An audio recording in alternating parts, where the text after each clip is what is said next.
This video is for ages 13 up, because this is a very hard topic to talk about, and I'm going to do my best impression of Brad Swally. So eat your heart out, Brad. Hey, what's going on here? No one told that we were surfacing. Oh, it's only you, Kicker. What are you doing out here? I came out here for a little fresh air. Do you mind? You're not supposed to be out here. Now get back. Bang.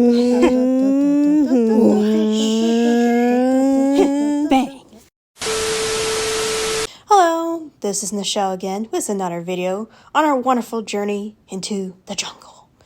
If you haven't seen my previous videos, because it is there if you want, I'm not judging you. I'll give you a few seconds and come back here. Okay, and let's get on to the video. Kicker, by far, has the one of the most strangest appearances in any Transformers fandom, and everyone agrees that Kicker is the worst Transformers character made. I have to be completely honest about Energon Kicker. He was robbed a lot in this show. If this show wasn't rushed, and the production took their time to actually translate in the show properly, Energon Kicker would be, if not S rank, in everyone's tier list of the best human characters in Transformers franchise. Follow that by Lorian Flower. However, I can burst a bubble if you can actually give the show a try, and all the way through, and also only the Japanese version. Kicker, like I said in my previous review of Energon Superlink, he isn't like that at all. And I say he's very strong written character in the franchise. I know, I'll see myself out. The video's over. Bye-bye. Just kidding. However, I should let you know that Energon Superlink is a very bloated show from the early 2000s anime, and using 3D cell shaded on the 3D robots with 2D animation elements. The show's not for everyone, and it's just a place of time where 3D was a popular thing and everyone's doing it at the time. However, Japan came slightly late to the party and made this behemoth when they should pack up their bags and just make it fully 2D animated with some 3D scenes. That is my opinion, and you should value that. I understand that 3D animation is hard, and once you get the right people who know how to use the software, that's fine as long as there is a script and a voice behind to make the world interesting. Heck, I even tried to get another person to this show, but they straight up don't even like the show because the 3D didn't really mesh well with the 2D traditional animation. What I learned over the years, you can't force someone to like what you like. It's more for yourself and move on. If someone's willing to try, and then go right ahead. Unleash what was gatekept. It's all about the interactivity and getting to know each other on things that are important. Kicker's role fundamentally follows the Treasure Planet storyline. You got the normal tropes of a juvenile teen who believes that he can do more and unleash his potential, while guided underneath a fire-like figure. That is normally the storytelling, and for Kicker's writing, that is normal in a lot of shows. And for Kicker's writing, it's not terrible. It's just cut and paste while changing a little bit of the story beats.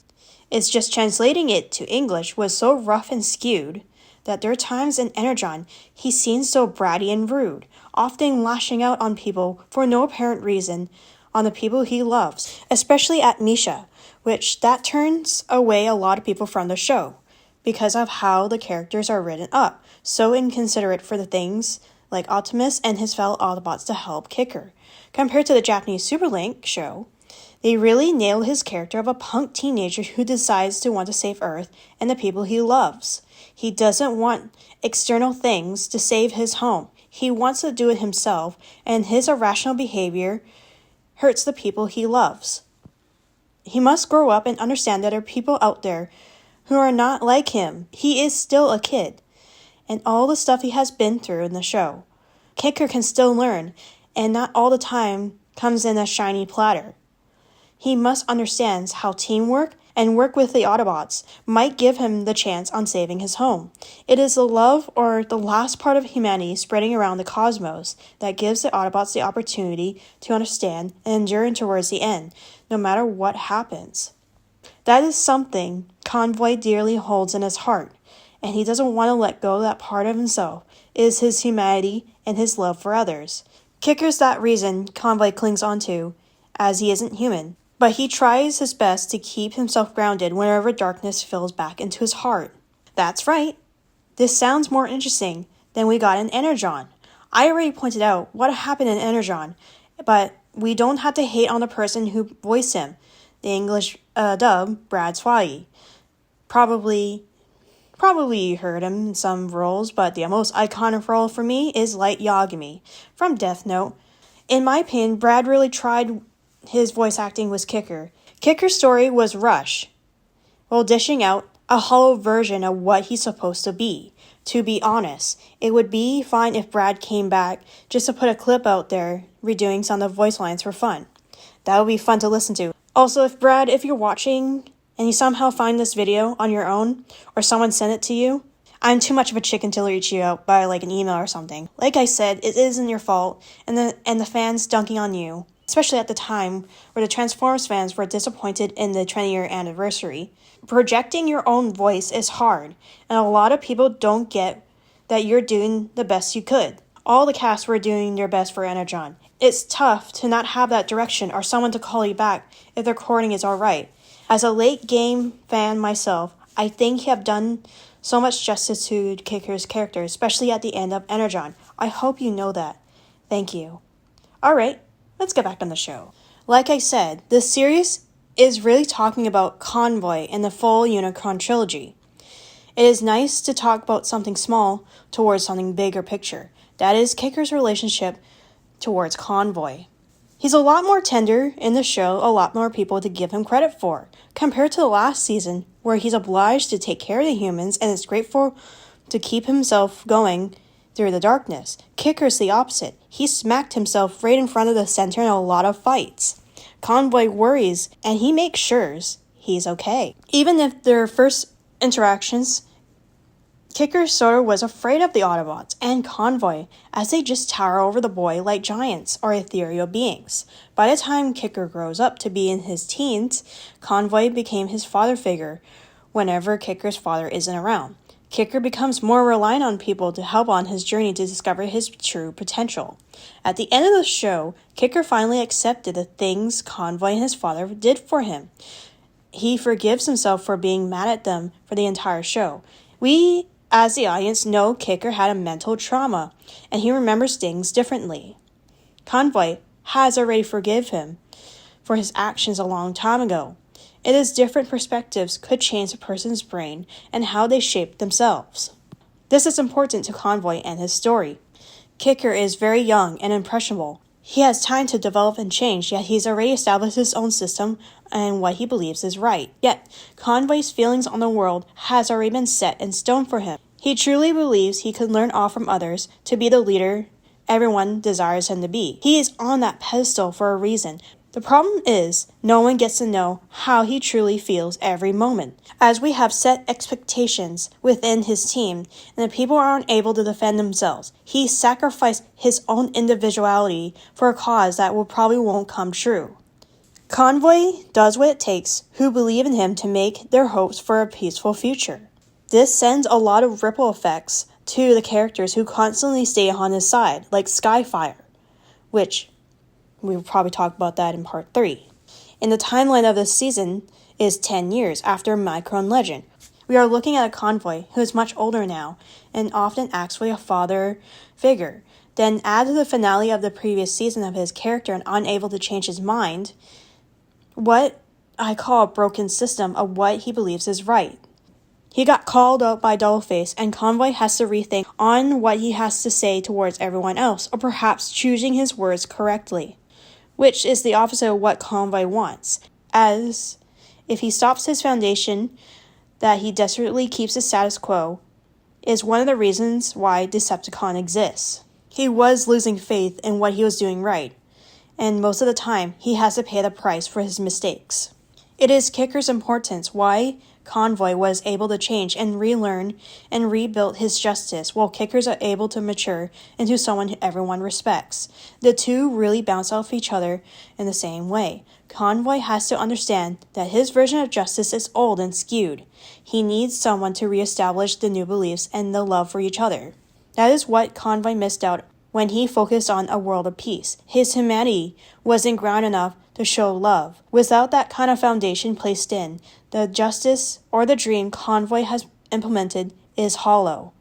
Why would you place a dream when there's nothing? Or don't believe they would ever come true? Kicker's that reason to show love and faith placed back in the end of the show. Convoy must accept he cannot do things by himself like he always has been. His friends has always guided him to see his end through. In the previous season, Double-Face established Convoy without the Matrix is the same as Megatron. He proved that, but the thing he lost in the fight was his reason to live.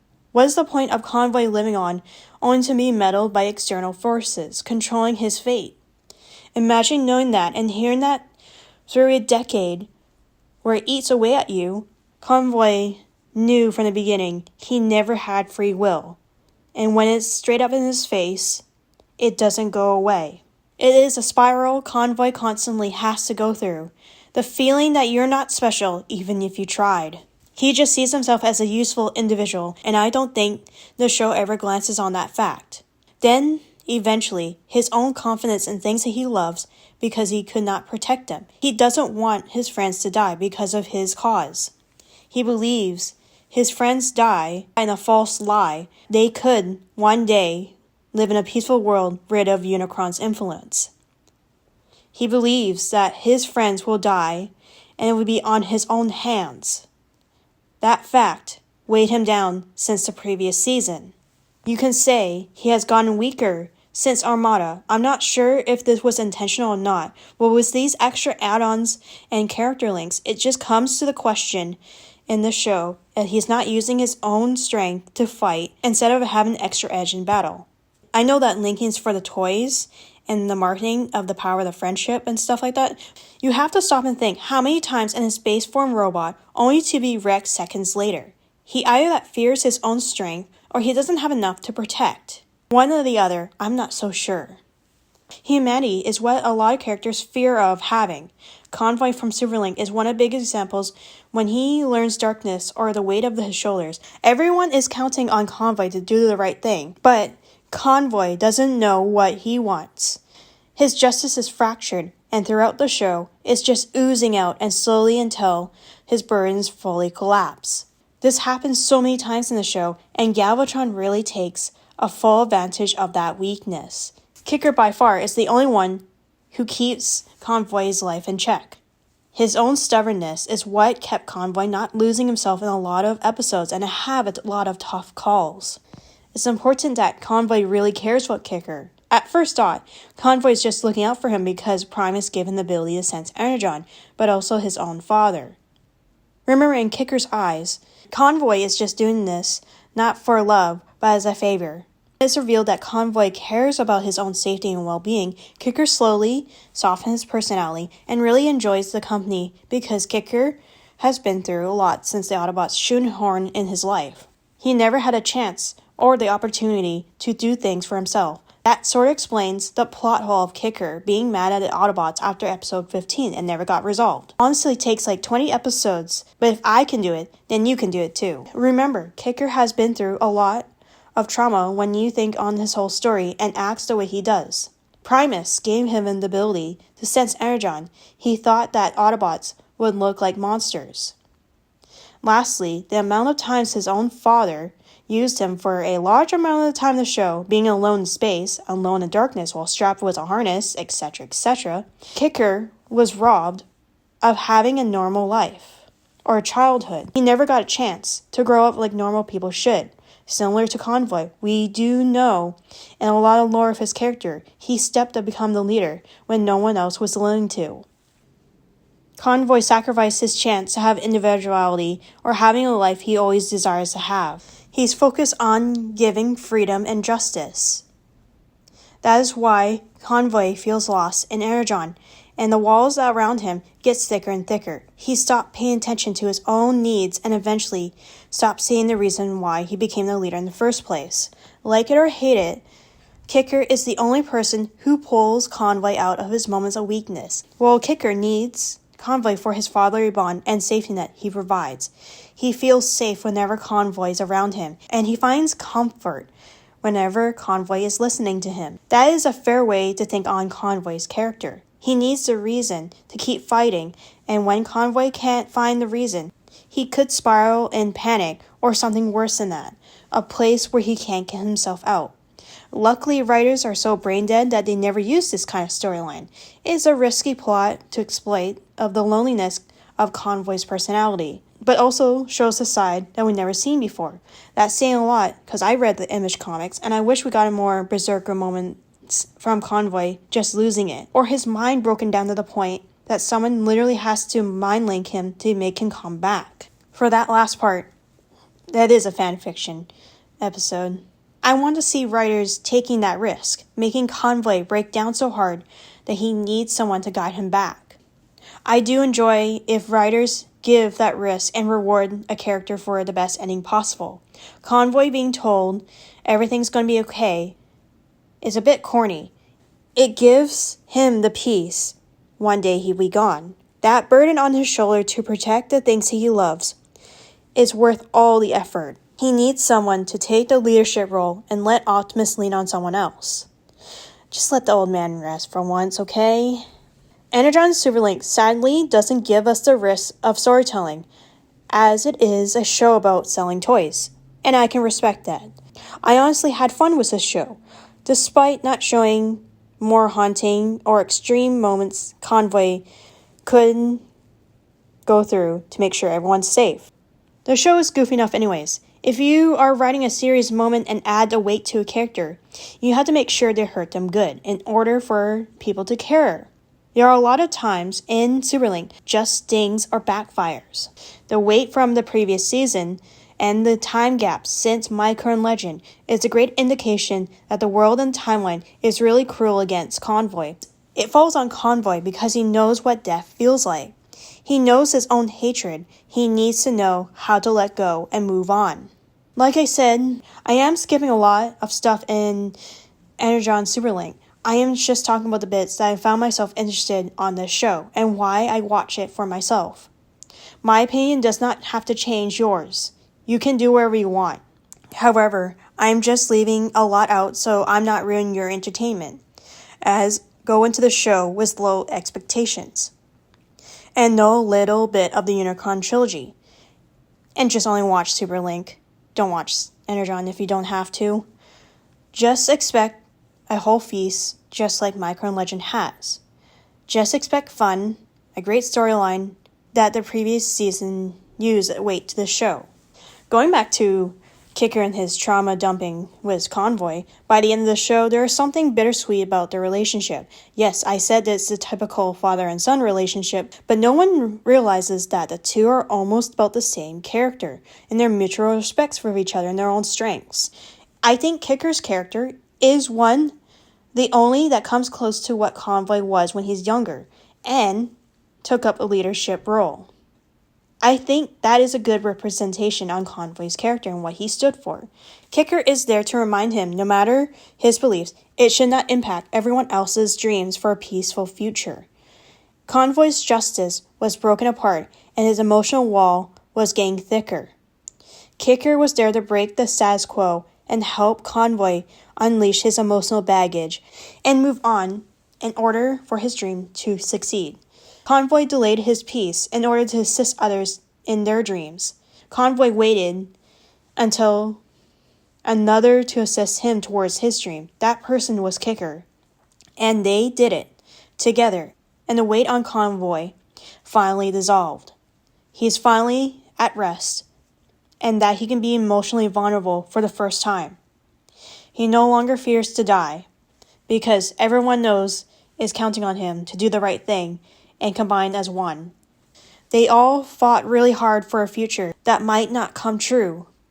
They got the best ending they could ever have. Kicker, in the end of his story, enjoys the company of Roadbuster and the other Autobots, learning to become patient and try his best to put his trust in the people he loves. Thus, like Convoy, blindly putting his faith into something that might come true. Now, I know the show ended pretty sudden and just become bittersweet, as Ken is now done and gone. But look at it this way. Kicker lost his hope and kept his head down in a lot of scenes in the beginning of the show, smacking at walls, mocking at Roadbuster when he spaced out. Now he keeps his head up high, looking at the light. He found the hope he once lost a long time ago. And he's glad to do that with the people he cares about. And Roadbuster, his partner, agrees with it as they come a long way and appreciate the time they spent together to save the universe. I honestly love endings like this. The ending is almost the same as the beginning. We started off with the sun looking over the water, and the end just has more meaning than it had. A brand new sun for a brand new life to live in, and a promise for Alpha Q, who passed on and is grateful to save their planet. The ending really does go to the point and just reset itself for a journey that we'll never be a part anymore. I have seen a lot of series endings that are never so good, and never hitting the nail as I wanted to. Sometimes I prefer they didn't finish it, or there are two versions of the ending that could be canon. If you write a long-time series, at this point, you write yourself into a hole that you'll never end the series. That is why Superlink has an effect as feeling locked in time. A new journey has begun, and it's the most satisfying ending. The best ending I could ever have. Hello! You finally made it to the end of the video. Though I would like to have some end cards of how everyone's doing after Galvatron plunged himself in the sun and the promise Kicker made to Alpha Q, I don't know. Just a bit of more how the crew's doing and cleaning up the mess left behind, and I just want to know how Snowcat and Demolisher are doing. Like, come on, Transformers. Just give us the audience that they're doing alright. Or just have Kicker as an adult riding on his Energon Saber with Roadbuster or something. I know, just give him something. But I guess we got a bonus episode in a Japanese version, so at least that is a plus if you watch Superlink and not Energon. So, whatever the case is, I'm glad you're all still here till the end, and I thank you for that. You all have a great day, and where you at? And I'll see you at the finale series of me talking about Cybertron, Galaxy Force, and also there's other characters I need to talk about. That's all I have for you. Until the next time. Goodbye. Bye-bye.